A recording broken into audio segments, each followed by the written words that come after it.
had asked people to send me something to introduce them, and I'm just going to do it off the cuff. That two of the most respected people in sickle cell research and clinical care community are here. Dr. Cato, in so many ways, and he's been the leader in research and care for people with sickle cell disease for many years. For the 20+ years that I've known him, he has always done innovative work, helped us understand sickle cell disease better and find its place in hematology.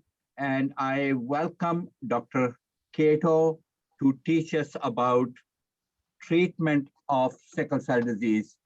Greg also has been a part of many research projects here at Howard and continues to work collaboratively in a very wonderful way. We appreciate you, Greg, and your efforts, not only to sickle cell disease, but also to help mentor many of our people, our students, our researchers here at Howard University. So let's welcome Dr. Cato.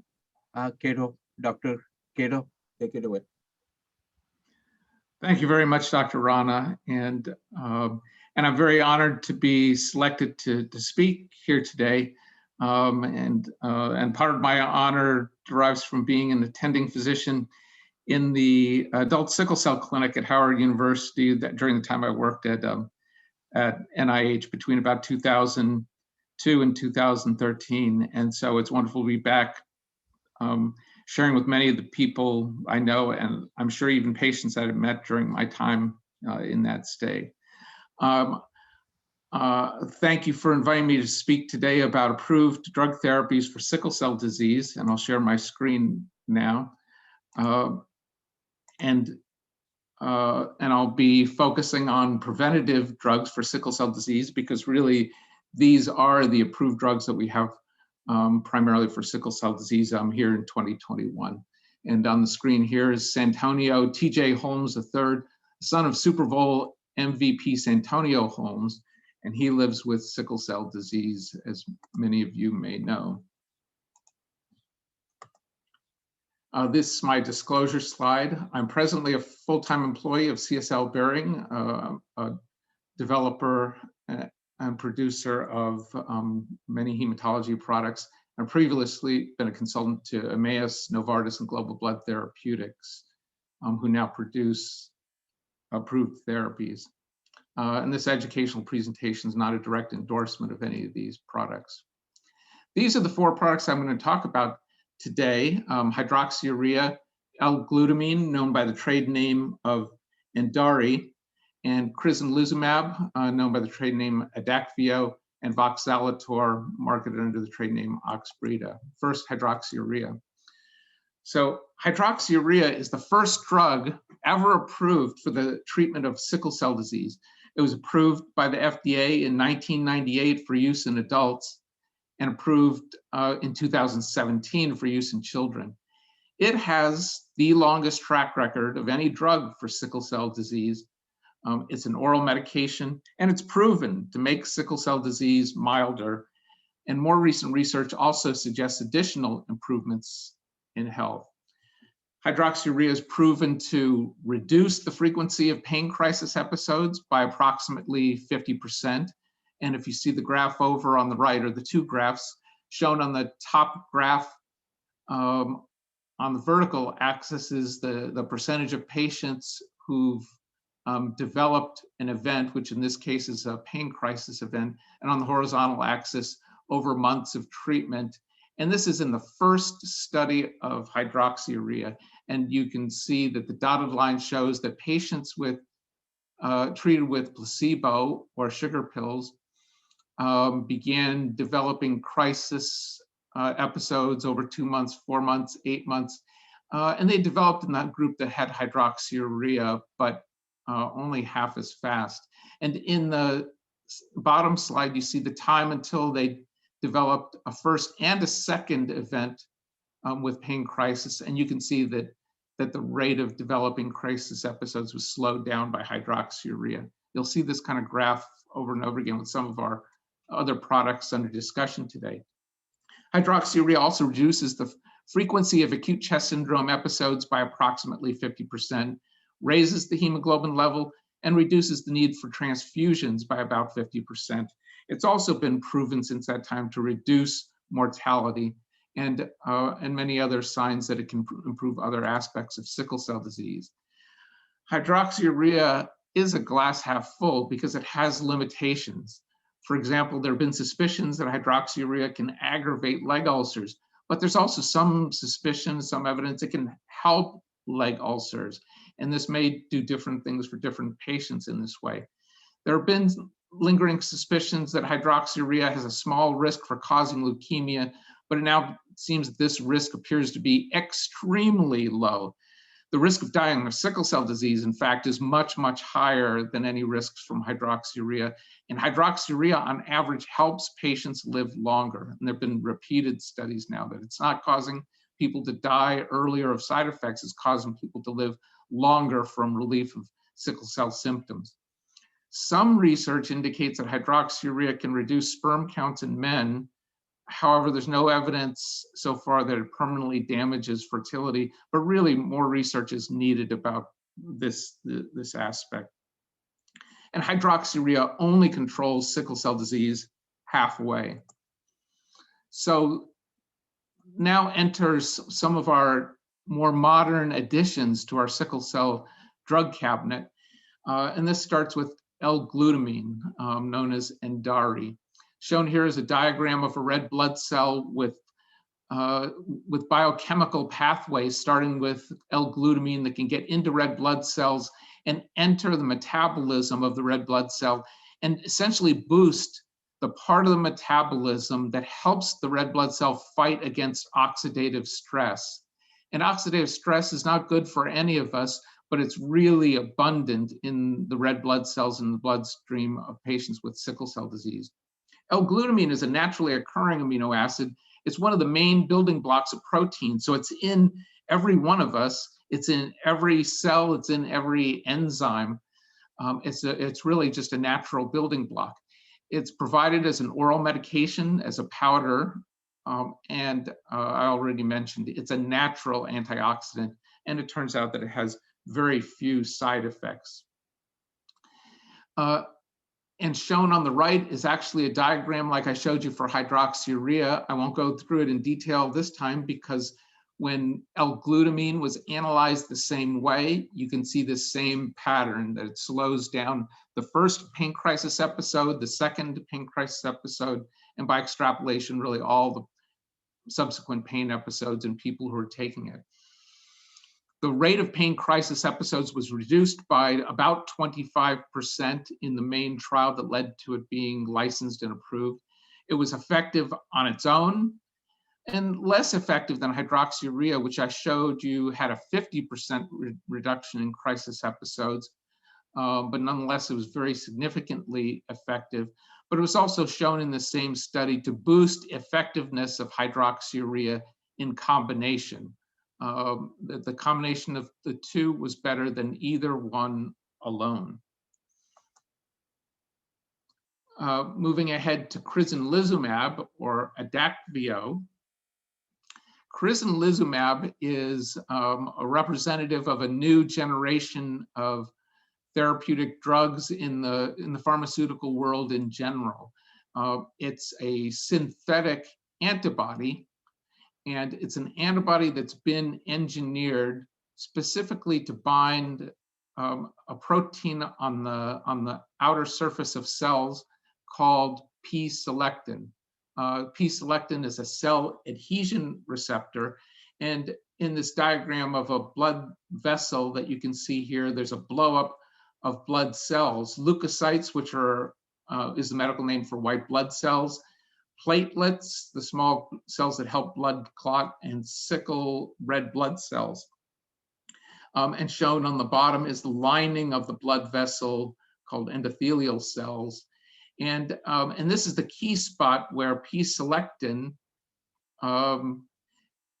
is shown, and it makes endothelial cells adhesive or more sticky to the blood cells that are passing by. And this can include combinations of platelets, sickle red blood cells, and white blood cells that can all stick together and plug up the blood vessel in combination.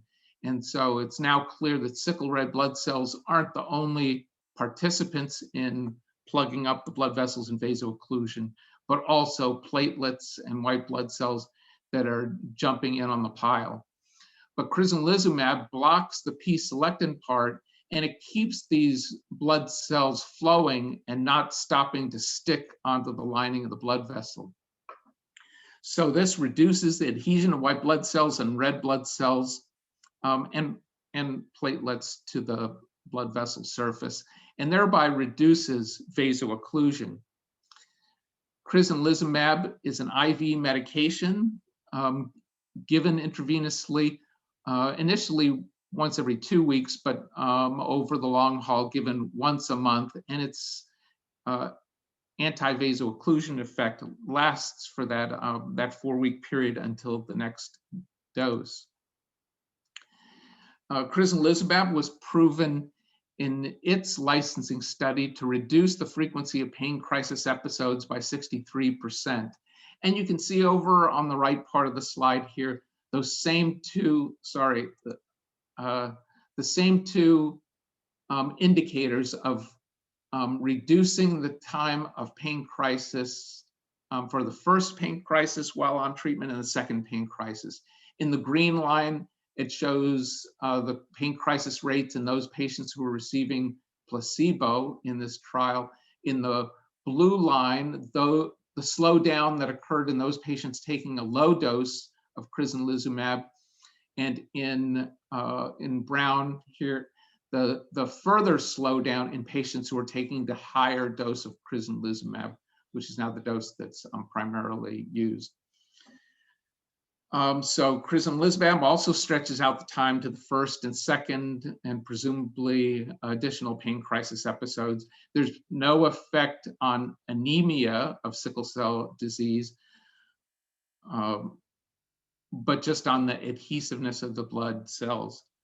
It's effective on its own, and like L-glutamine, it's the same or slightly more effective.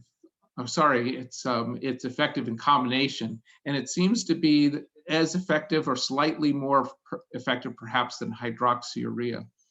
But an important message at the bottom is that it can be used in combination with hydroxyurea, and again, works better than either one alone.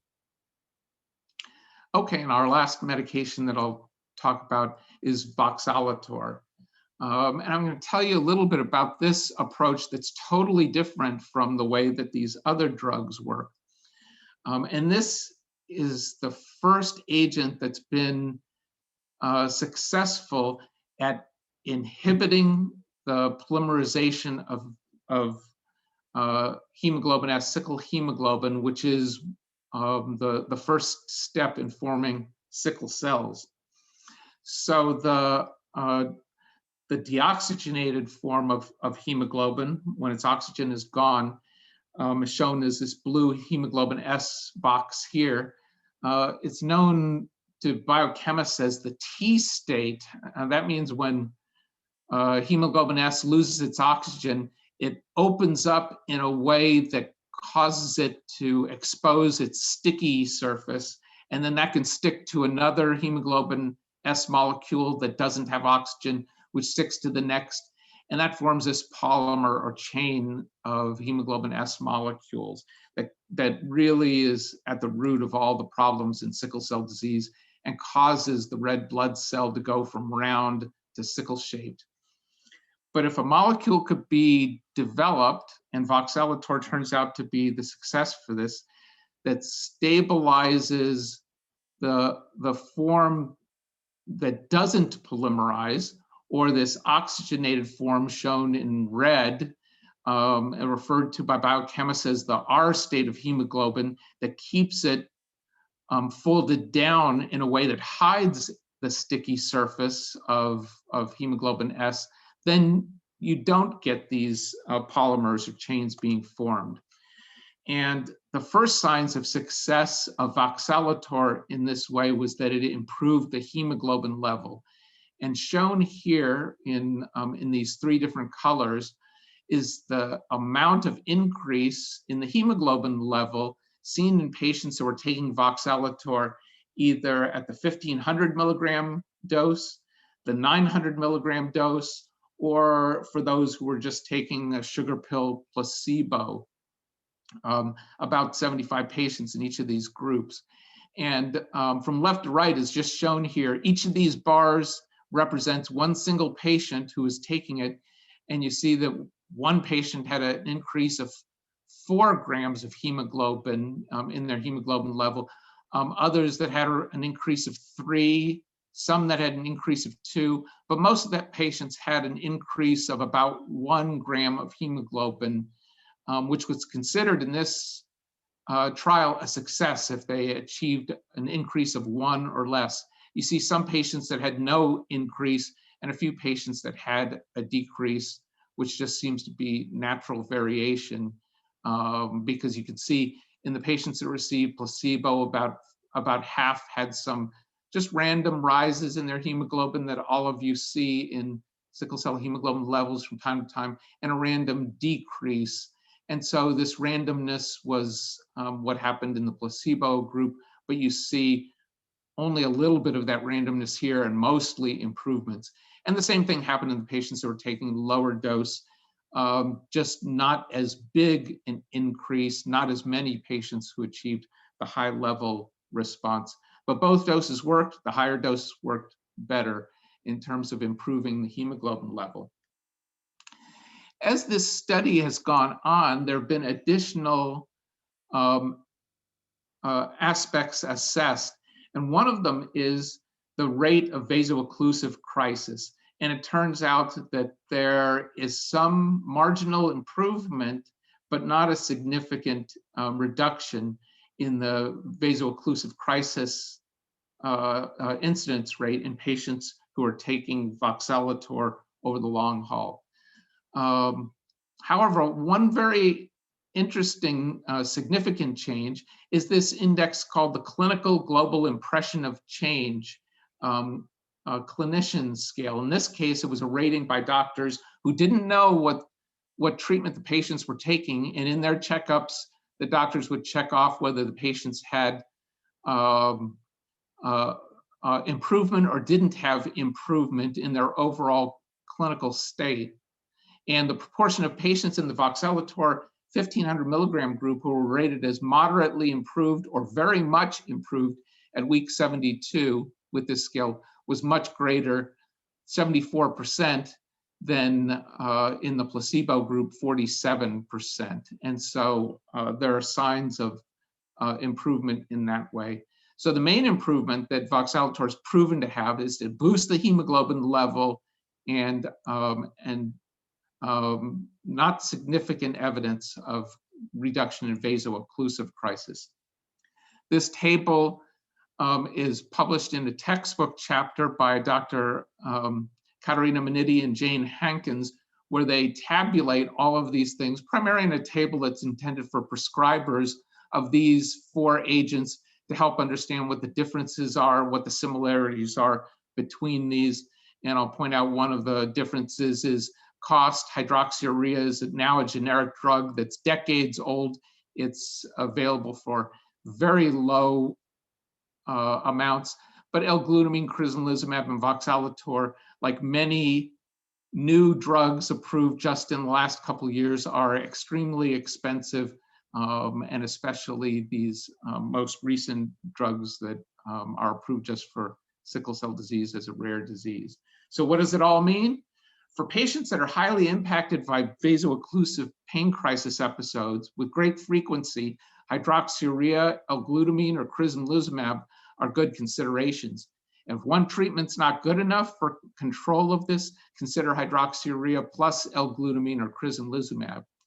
For patients who are afflicted with really severe anemia, consider voxelotor, although it's unclear if pain episodes will be controlled with this. More research is going on with this to understand that part better. during an acute vaso-occlusive episode, well, there are no approved acute treatments other than IV fluids and pain medications, but a clinical trial is underway, sponsored by my company, for an agent that we now call CSL 889, and publicly available information is available under that number that's available there. And finally, in closing, I'd just like to point out to the commitment of our company to provide publicly available information on sickle cell disease on our website called VITA, V-I-T-A. You can find it easily if you just Google for CSL VITA, and there are web pages there for all of the diseases that our company is connected to: hemophilia, sickle cell disease, and many, many others. And that's the website. And with that, I'll conclude, and thank you again very much for this opportunity to present today. Thank you so much, Greg. That was such a wonderful summation of all the work, the tremendous thousands and thousands of publications that have gone into researching those drugs which had been proven to not be effective. I believe there were probably 200 different medications and agents that were used before hydroxyurea was shown, and you did such a fine job of synthesizing what has worked so far. We appreciate you. We'll come back with questions from audience later. Krish would be talking about non-pharmacological and most of the agents which have not yet been approved for treatment of sickle cell disease. Many of you know Krish. Krish is the center director in Atlanta, but he has a long history, tremendous service in India, in Pittsburgh, in many parts of US, and elsewhere in the world.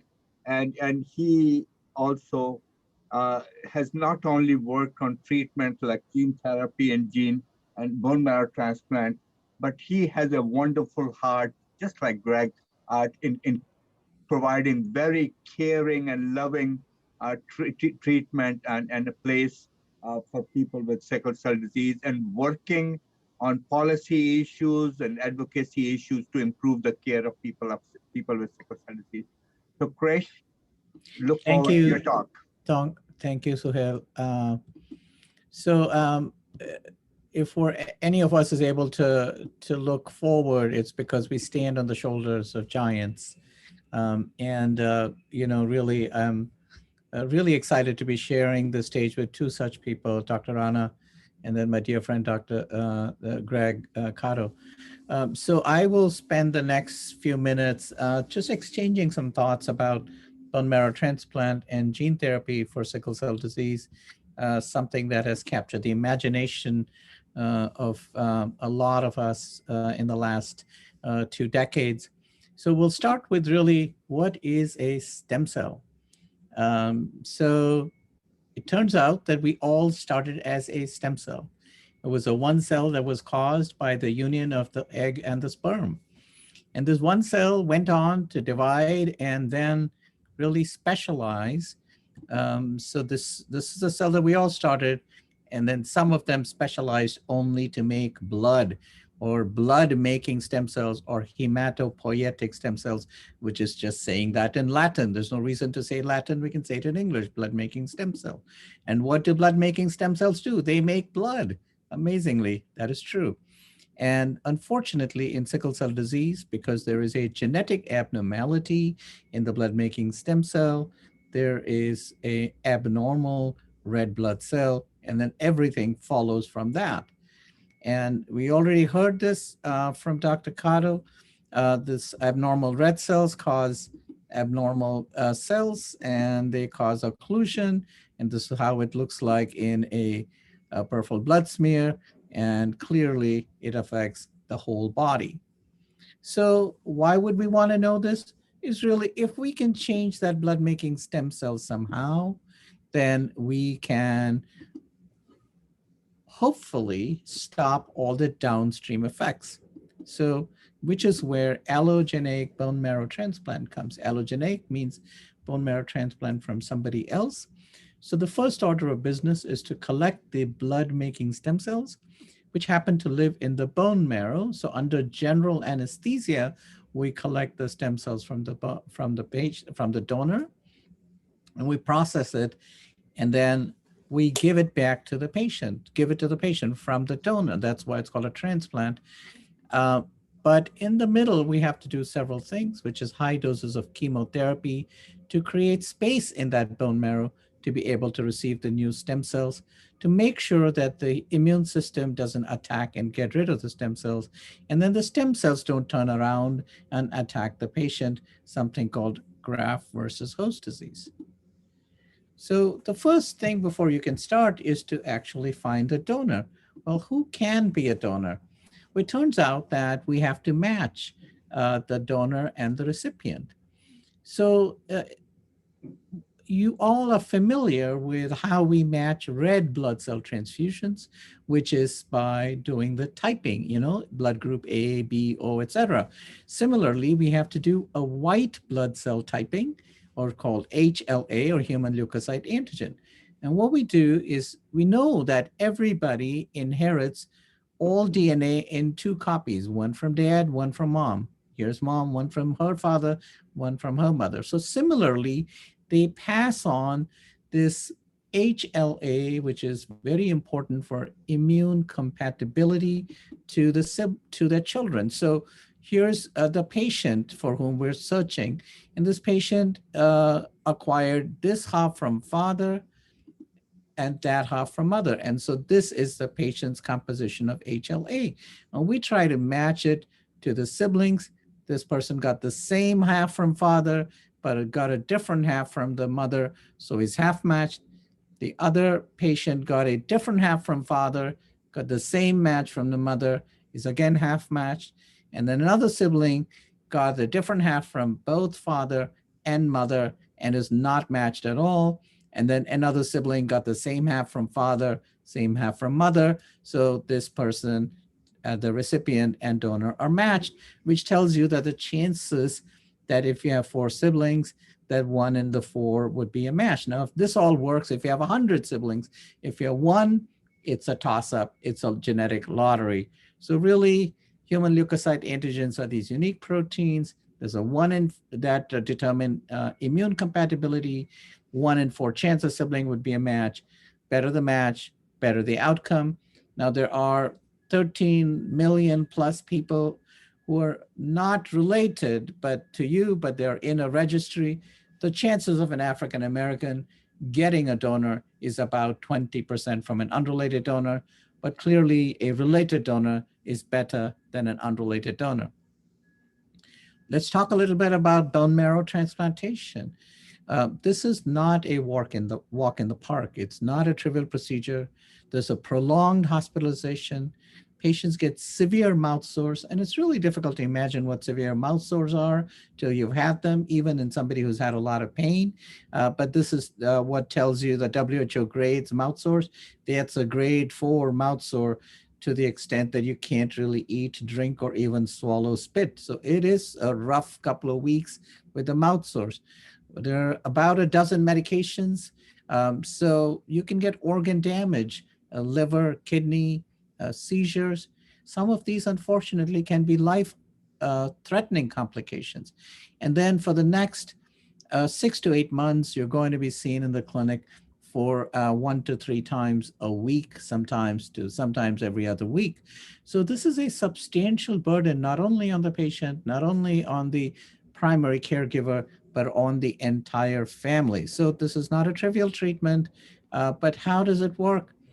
And the issue is to remember is not only the complications that can happen in the 6 to 8 months, and then you can be off medications, but you can have long-term complications. We can talk a little bit about graft versus host disease, and I'll show you some pictures. It's when the donor cells attack the patient's body, and it can affect multiple areas of the body, but it can cause the chemotherapy can make you not have the ability to bear children, or impregnate your wife. So infertility is a big problem. There is a small but real risk of getting cancer because you got chemotherapy. And there's also a possibility that you could have long-term complications that affect the heart, the kidney, or the lung, or you might need thyroid replacement, or you might get diabetes. This is a picture of somebody with chronic graft versus host disease.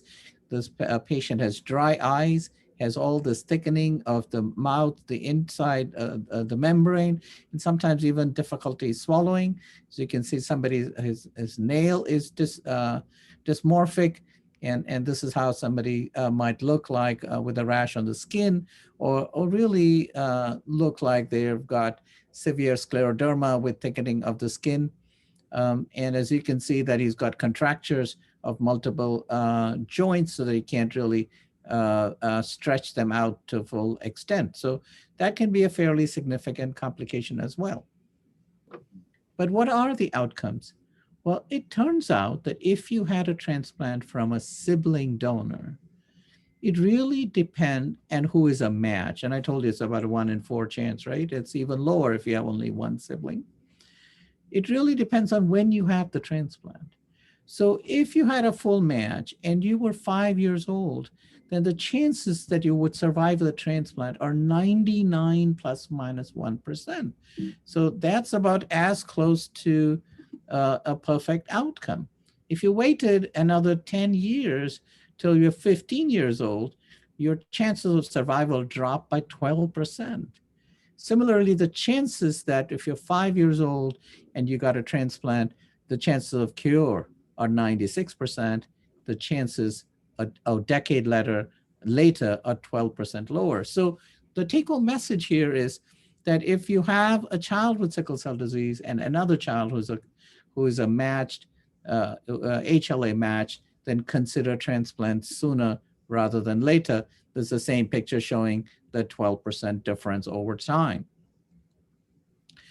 So this was a paper that came out recently which showed the 2 factors that determine outcome, that is age less than 12 and whether or not you have a matched sibling. So anybody under the age of 12 was a matched sibling is likely to have good outcome. Obviously, I'm not saying that everybody should have a transplant, but we should be having this conversation with folks about this option. So the consideration of transplantation is a very complex decision. On the one hand, a bone marrow transplant can cure the patient of sickle cell.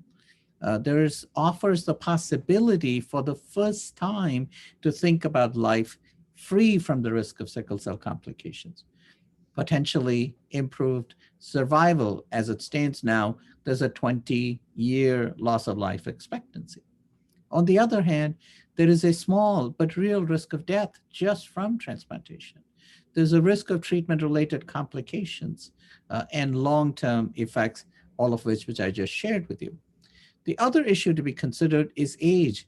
If you do a transplantation, younger is better, but the risk but you're not able to keep fertility preservation at this point, though there are some research procedures in that. Again, it really depends on what kind of donor options you have. And then all these other new drugs that Dr. Greg Caro just talked about, again, tells you, well, what about me trying other drugs? So it's a complex decision-making, but an important conversation to be had. Most of the time, people who consider transplant do so because they have painful vaso-occlusive crises that are so often that they don't want to live like that anymore, or they've had a stroke, or have had recurrent acute chest syndrome. I want to briefly tell you that there are increasing applications now of half-matched donor transplant. Everybody potentially has a half-matched donor, a mother or a father who are by definition half-matched, or they could have adult siblings who are half-matched. And overall, it's actually fairly encouraging that 90% almost of people getting a half-matched donor transplant are alive without sickle cell disease. There's the risk of graft versus host disease, about 20%, and chronic graft versus host disease of 5%. but and a chance of death, again, about 5%. Again, these are early studies, and we're waiting to learn more about this. I will move on to talk a little bit about gene therapy. As you know, genes are part of our DNA. It's one part of the DNA that codes for making one protein. In our case, we're looking at the beta globin that is making hemoglobin. And how do you do gene therapy? Well, either you take the blood-making stem cells and add a healthy gene, or you edit a gene to activate a silent gene or edit a gene to fix the genetic problem. So what we're doing in sickle cell disease so far is either adding an extra copy of a healthy beta globin gene or editing the part of the DNA that shuts off our fetal hemoglobin to activate fetal hemoglobin again, sort of like hydroxyurea, except that it produces a much higher fetal hemoglobin. And then the gold standard ultimately would be when we're able to go in and fix the mutated sickle, the mutated gene. And these are clinical trials that are already starting even for fixing the mutated gene. You might have heard about this clinical trial. Sorry, my it wants to go faster than me. This is a problem with, oh God. Okay, so I'm going to try to take charge of this.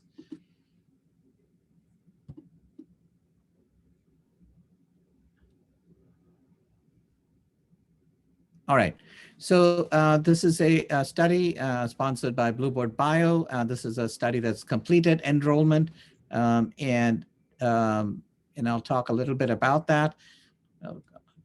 So what you do basically is collect blood-making stem cells by putting in a catheter and running the blood through a machine and putting the blood back, and then in this taking the hematopoietic stem cells or blood-making stem cells.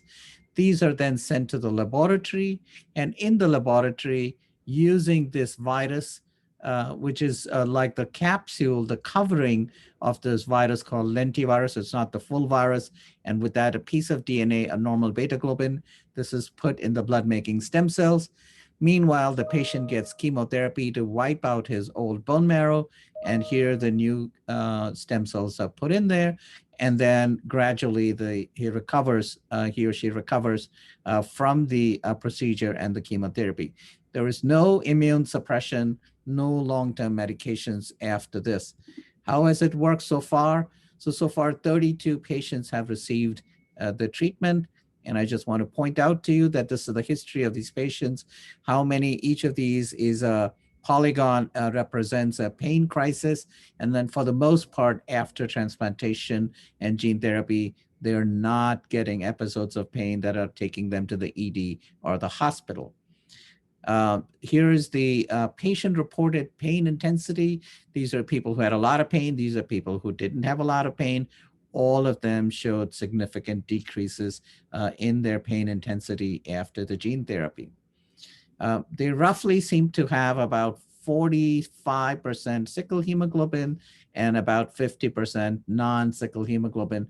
Somebody with sickle cell trait would have about 40% sickle hemoglobin and about 60% non-sickle hemoglobin. So it looks like people are behaving something akin to trait, and they're running hemoglobin somewhere anywhere between about 9.5 to 12 to 14 grams of hemoglobin in their peripheral blood.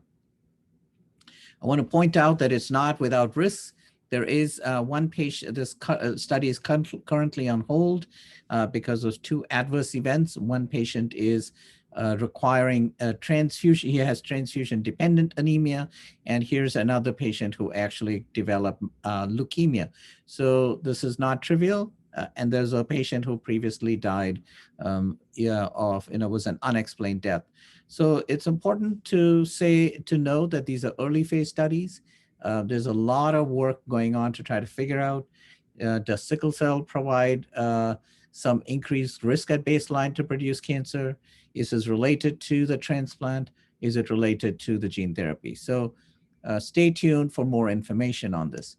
There are other approaches to transplantation, and one is called gene editing, which we briefly talked about that by using a technique derived from nature called CRISPR. And basically what it does is a patient's own blood-making stem cells are collected using these molecular methods. We're editing the DNA to shut off the controlling mechanism, which shuts off fetal hemoglobin. And then you do a transplant with chemotherapy.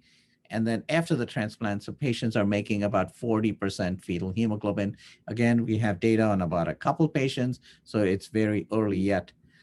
So I will end here with saying that sickle cell disease is associated with significant risk of morbidity, impaired quality of life, and mortality. We know that.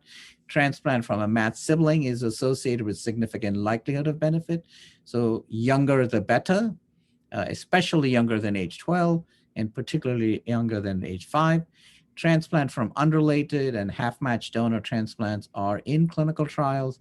Gene therapies are in clinical trials. It's really important, whatever we do, that we pay particular attention to informed consent and also make sure that individuals living with sickle cell have access to these kinds of treatments, to consider them as an option no matter where they live. Thank you. Appreciate it very much. Thank you so much, Krish. That was a wonderful, wonderful job. You synthesized the information so well. I think the proof is in the pudding. We would like to hear from participants. Patty, do we have about 20 minutes for discussion? No, you have about 10 minutes. Yeah. I know. Okay. You know, what I would like is if any of the international participants would like to ask a question, they can unmute themselves, or they can ask the question through the chat. So I have the chat panel in front of me. Please feel free to text your question or speak up. Either way is fine. And you know, just as a physician who's been caring for people with sickle cell disease, and many a time I've taken care of children from birth, and some of my children are now grandmothers, and their grandkids are getting married. So it's been a journey from the time in Brooklyn in '76 when we really didn't have any treatment. We didn't even know that penicillin protected against pneumococcal infection and what other problems sickle cell can have. My first patient actually died within a few hours after arriving at Greenpoint Hospital in Eastern Brooklyn, and had pneumococcal sepsis and meningitis. And from that day to now, as I'm seeing our newborn babies who we counseled mother at 2 weeks of age or 10 days of age, and they're becoming a parent. You know, it's been quite a journey, and you two have done such a wonderful job synthesizing this. I would like to open the floor and not take any more time. Any questions from the participants?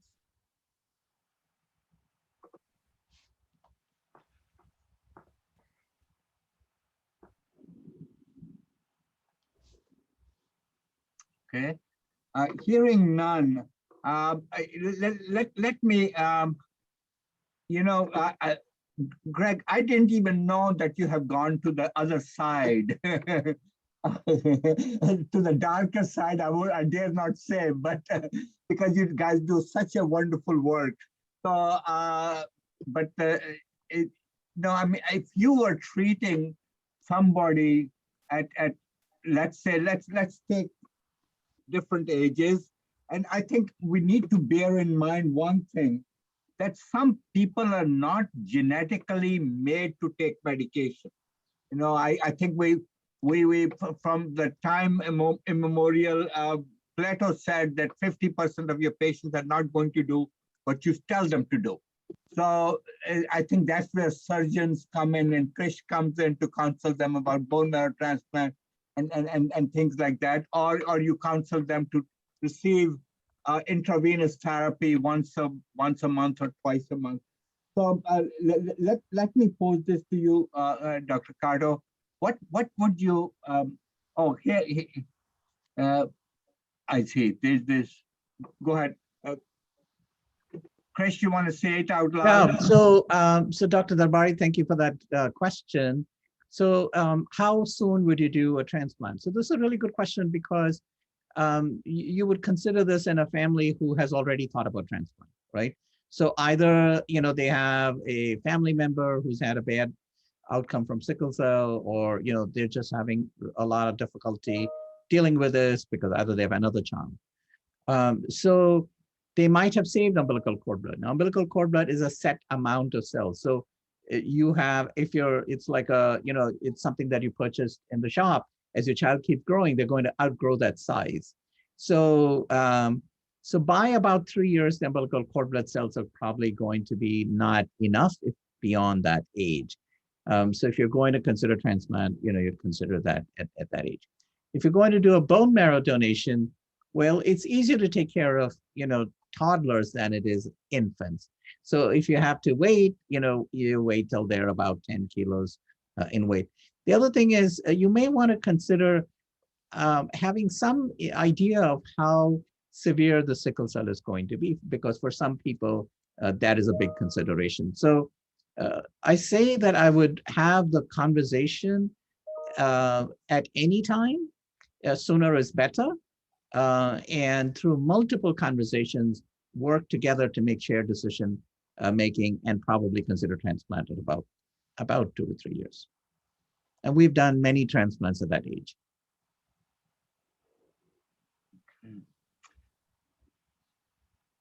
Any other questions from the participants? If not, I was going to ask Greg Greg, you are on the other side as somebody employed by a pharmaceutical company, which does a wonderful job of coming up with new and effective drugs. There's another question for Krish. Krish, can you see the question? Is there an age? Yeah, is there an age at which it becomes dangerous? Well, it's a great question because, so what are the ages at which people get transplanted? The average age is 8 to 9 years, right? So that's about the age at which they get transplanted. About 15 years ago, you wouldn't get transplanted if you're more than 16. It was considered too dangerous. The outcomes are better in young children.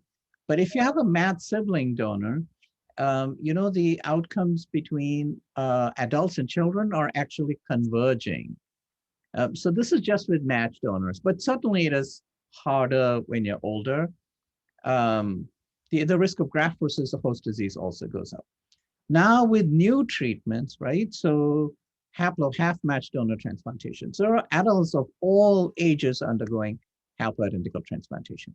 When you think about gene therapy, it's your own cells. So really, it's not so much age any longer. Younger is better. If you have a donor, you knew that you have a sibling, right? And you could have tested them at age 5 instead of waiting until you're 55. And you may just not have got around to doing that.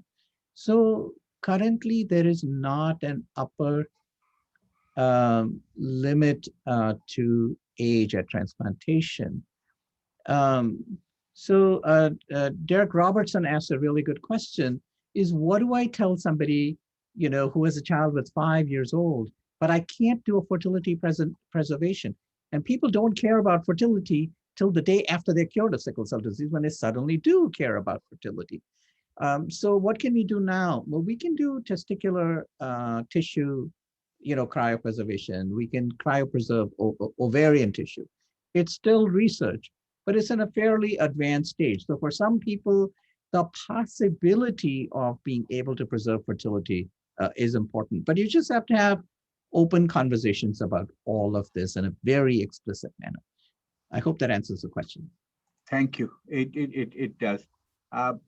Any other questions? Let me just, I want to pose this question. I think in relative value, here is hydroxyurea about expense of between $50 to $100. And then on the other hand, on the other side, extreme other side is gene therapy, gene editing and follow-up care, and that is somewhere between $1.5 to $2 million. Probably first year cost is about 1 million, and we don't know the cumulative cost. So Greg, I want you to put relative value on these things between the different drugs and these other procedures. I mean, let's be honest that people, even today, no matter, you may have the best Medicaid, like in Washington, DC, but still getting a bone marrow transplant requires a lot of other resources other than just getting it paid. So there's a burden on the family, there are other expenses, and the family needs to be an activist and outspoken, and they, in order to get therapy, they need to be quote unquote very desirable patients for institutions who are conducting that. I mean, if you had a child today, your own child with sickle cell disease, who is 1-2 years of age, what would you do? Yeah, of course, this is a complicated question when you're asking questions about costs and value, because what matters a lot is who it costs and whose set of values are getting called into question. And just to think about this in terms of big general terms for patients and then for society in general, you know, first of all, it's wonderful to think about some drugs that are available, like hydroxyurea, that have relatively low cost. It's more expensive than aspirin, but it's way less expensive than any newer drugs, even newer blood pressure pills. It's a great available option. And then these other drugs are giving us something that we never had since all three of us started treating patients with sickle cell disease in the 1980s. And that's, first of all, a treatment that works, and now we have multiple treatments that work, and options. Because to answer your question about what about some patients who don't take treatments or others don't, we have now some of these medications that are oral pills or capsules that people can take each day and not have to spend time in a healthcare facility. We have, for some patients who can't stand taking pills, but don't mind coming once a month for a transfusion, well, instead they can come for an infusion of Crizanlizumab and not have to take pills in the meantime.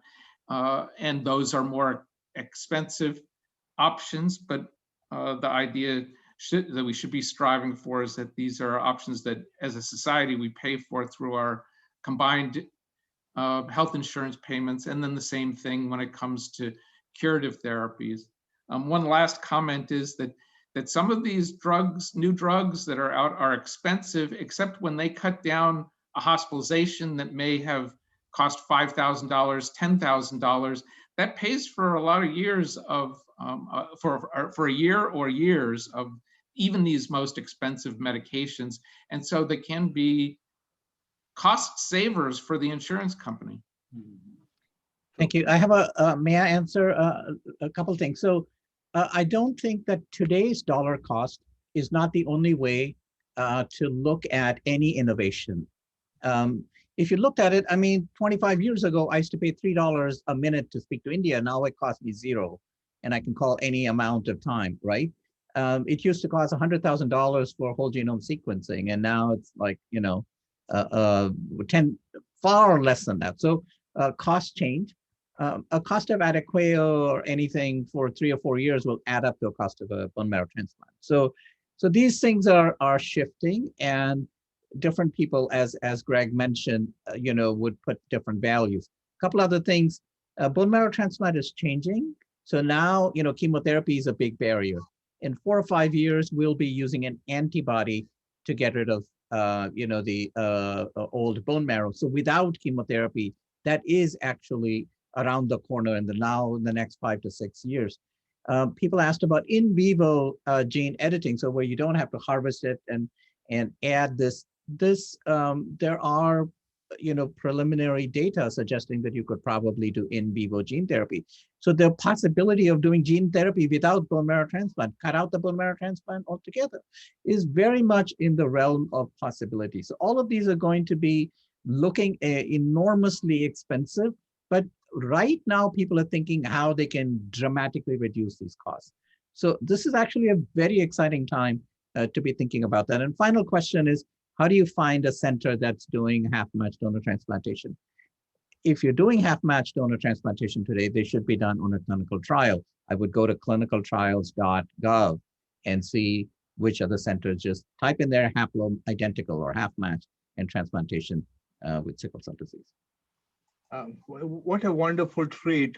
Thank you so much, Greg and Krish, for an outstanding job summarizing all the available treatments, both which those that have been approved and those which are being studied, and showing us hope, and showing to those who treat and those who are affected or afflicted with sickle cell disease for the future. So it's really a wonderful, wonderful time.